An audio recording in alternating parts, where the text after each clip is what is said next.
Shalom kekasih Tuhan, selamat pagi. Saudaraku sekalian, kalau kita benar-benar sedang mengerjakan pekerjaan Tuhan atau sedang melakukan kehendak-Nya, maka sudah seharusnya kita tidak perlu cemas apalagi menjadi putus asa ketika pintu di depan kita ditutup dan dihalangi oleh manusia. Sebab jikapun manusia benar-benar menutup pintu dan menghalangi jalan kita, Tuhan memiliki berbagai macam cara untuk membukanya bagi kita.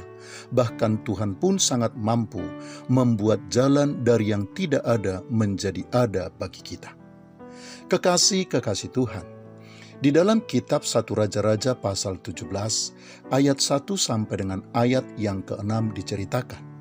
Ketika atas seizin Tuhan tidak ada embun atau hujan untuk beberapa tahun di Israel, Tuhan berkata kepada Elia, "Pergilah dari sini, berjalanlah ke timur dan bersembunyilah di tepi sungai Kerit di sebelah timur sungai Yordan.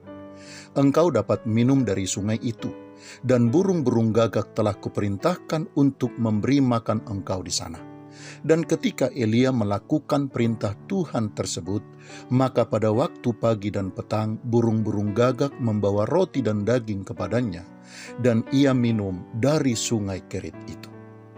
Kekasih Tuhan, burung gagak menyediakan roti dan daging bagi Elia. Sesuatu yang sebenarnya tidak mungkin terjadi.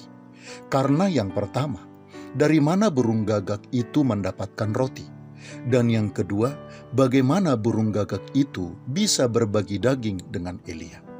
Sebab kalaupun burung gagak itu bisa mendapatkan daging, sudah pasti akan dihabiskannya untuk dirinya sendiri sesuai dengan jati dirinya.